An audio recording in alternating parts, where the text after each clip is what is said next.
Hello, I'm Colin Whitby, and this is No Name News Live. Tonight's headlines include Glasgow Airport remains in the hands of the BAA, new multi-million-pound student flats are being built, and we have an interview with up-and-coming rising star Daniel Macmillan.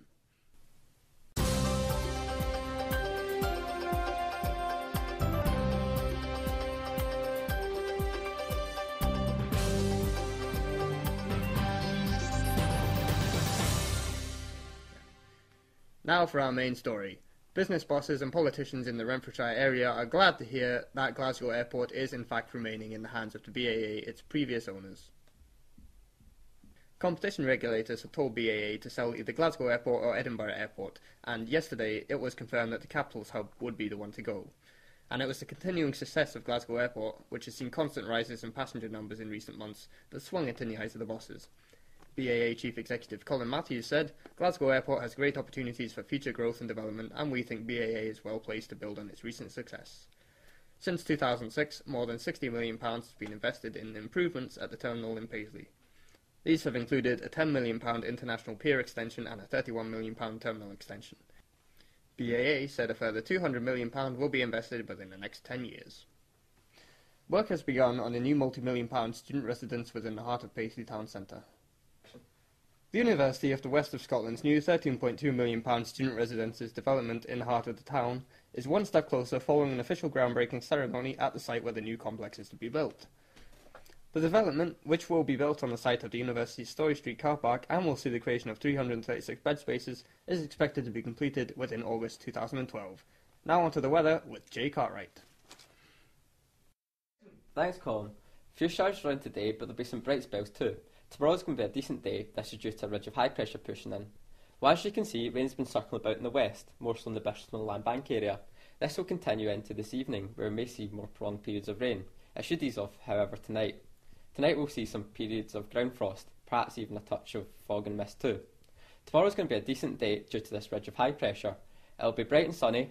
We might maybe not see so much sun in the west, in the Paisley region, where we'll see higher winds, perhaps even a touch of rain. Over the weekend, this wind will continue, highs of 12 degrees. Back to you, Colin. And now we move on to the interview portion of our show with rising star Daniel Macmillan. So Daniel, what do you enjoy about being in TV? Being on the set, seeing the backstage action. I've met lots of stars. So what kind of stars have you met? Gregor Fisher, Ford Kiernan. Well, we just so happen to have a photo of you with Gregor Fisher. What was it like meeting him? Weird. He was really funny, but serious at the same time. You want to try and be like him because he's really successful. It's what every actor should, well, every young actor should try and do. So what TV shows have you been in? Happy Holidays and Rap Scene Bit. So is it a career you wish to pursue? I've been doing it for 6-7 years and I've went to drama school, so yeah, that's my dream job. I wouldn't see myself doing anything else. So what TV show do you see yourself in within 15 years? Well, if I work hard, Doctor Who, maybe even like a TV series, maybe even a movie. So what was your favourite moment of filming? The outtakes when we mess up. It's really funny sometimes. I'm sorry, I'm just going to have to stop you there. We actually have reports of a breaking news story.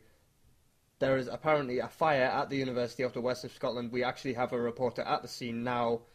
We're going live to Ollie Williams. Ollie, how is the fire at the moment? We don't yet know how it started, who might be in there or how long this fire could rage on for. But this is a big building full of cheap low quality furniture to fuel this fire. Not to mention the multiple bars on each level filled with typical student alcohol. I can safely see this fire raging on for days.